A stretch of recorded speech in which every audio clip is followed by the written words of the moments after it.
Varios freelancers me han contactado diciéndome que los han estafado en Upwork. Ellos inocentemente han aplicado a trabajos y les han quitado sus ahorros, desde 40 hasta $500. ¿Pero por qué pasa eso? ¿Es Upwork una plataforma en la que no se debe confiar? ¿O fueron ellos los que cometieron los errores para que los hubieran estafado? Si quieres saber las respuestas a estas preguntas, mira este video hasta el final, porque le voy a contar la historia de Pedro, que es un seguidor del canal que me contó cómo lo estafaron. Luego le voy a explicar los errores que él cometió y al final le voy a mostrar todos los trucos psicológicos que usan los estafadores, no solo en Upwork, sino en todas partes, para que usted se vuelva a prueba de estafas. Entonces, esta es la historia de Pedro. Pedro había abierto su cuenta hacía muy poco en Upwork y estaba apenas comenzando a aplicar a trabajo, cuando de repente vio un trabajo para el que tenía las habilidades necesarias. El título del trabajo era extracción de datos de un PDF a Word. Sonaba muy sencillo e interesante, por lo que Pedro hizo clic en el trabajo y leyó la descripción. Y esta era solo una frase que decía: por favor, contactar al gerente del proyecto por WhatsApp, seguido del número de WhatsApp. Pedro hizo caso y contactó a ese número por WhatsApp, y la persona le contestó inmediatamente. Se presentó como Williams Darling de Massachusetts, Estados Unidos, y le explicó que en ese momento estaban contratando cierto tipo de trabajadores para que trabajaran desde casa, lo cual sonó muy interesante y Pedro continuó la conversación. Entonces, en ese momento, Williams le mandó un video tutorial mostrándole a Pedro cómo tenía que hacer el trabajo, lo cual para Pedro fue algo muy interesante porque hizo que el trabajo se viera muy profesional, y por eso Pedro no dudó en darle sus datos a Williams cuando él se los pidió.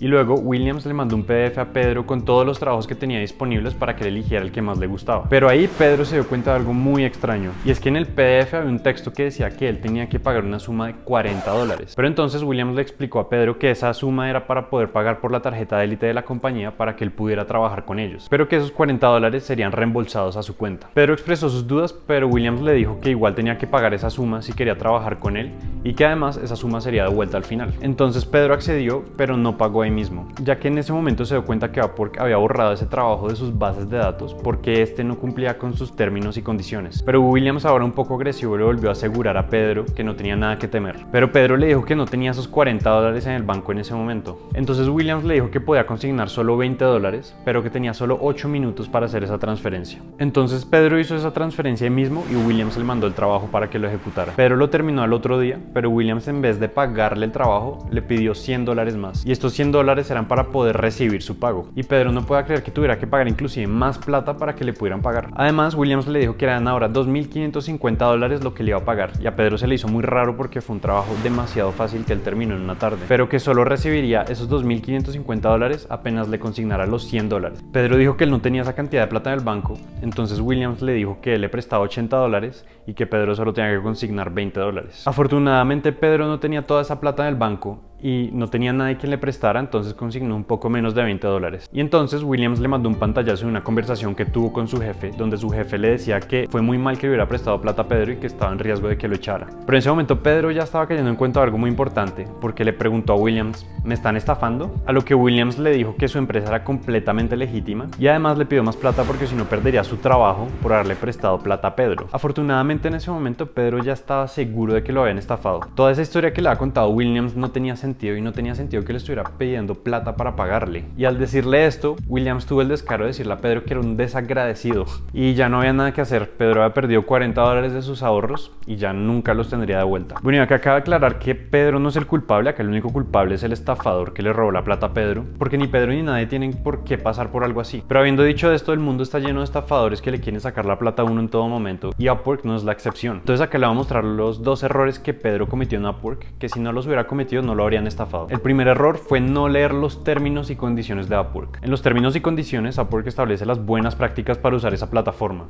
y absolutamente todos los freelancers que comienzan en Upwork deben leer los términos y condiciones antes de comenzar a aplicar a trabajos, y eso es para evitar que lo estafen o que le bloqueen la cuenta por malas prácticas. Y esto nos lleva al segundo error, que es sacar la conversación por fuera de Upwork. Pedro nunca debió haber contactado al cliente por WhatsApp. Ese es el error más grave, ya que si hubiera mantenido la conversación por dentro de Upwork, nunca lo hubieran estafado, y él no es a la única persona a la que le ha pasado, ya que absolutamente todos los freelancers que me contactaron diciéndome que los estafaron, contactaron al cliente por fuera de Upwork. En los términos de uso de Upwork, ellos especifican claramente que toda la conversación entre el cliente y el freelancer se debe mantener dentro de la plataforma. Y esto es por dos razones. La primera es que Upwork no quiere que las conversaciones ni los pagos se salgan de la plataforma, porque su negocio depende de quedarse con un porcentaje del pago del cliente, a cambio del servicio que ellos le están dando al cliente y al freelancer de conectarlos. Y la segunda razón es que Upwork ofrece servicios para que ni el cliente ni el freelancer salgan estafados. Y es por esas dos razones que Upwork bloquea los perfiles de los clientes o de los freelancers que sacan las conversaciones por fuera de la plataforma. Y a mí casi me bloquean la cuenta por sacar las conversaciones y los pagos por fuera de la plataforma. Y si quieres saber esa historia, haga clic en este video. Y eso no quiere decir que el cliente y el freelancer no se puedan mandar links de Google Drive o reunirse por Zoom.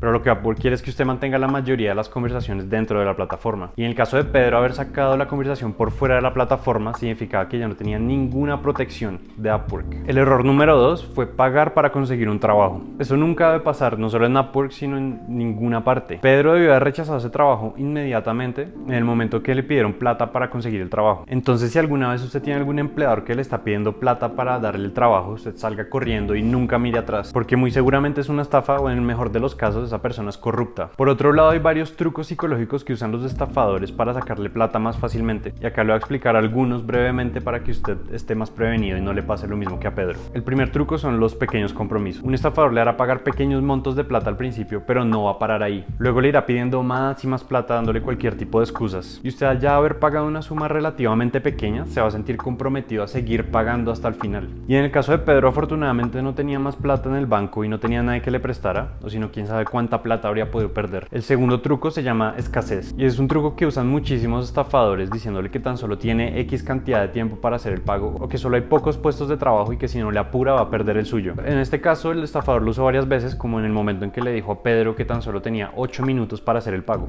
El tercer truco se llama autoridad. El estafador intentará mostrarse a él o a su empresa como una autoridad para así influir confianza. En este caso, él no solo usa un nombre falso, sino también una nacionalidad falsa de primer mundo.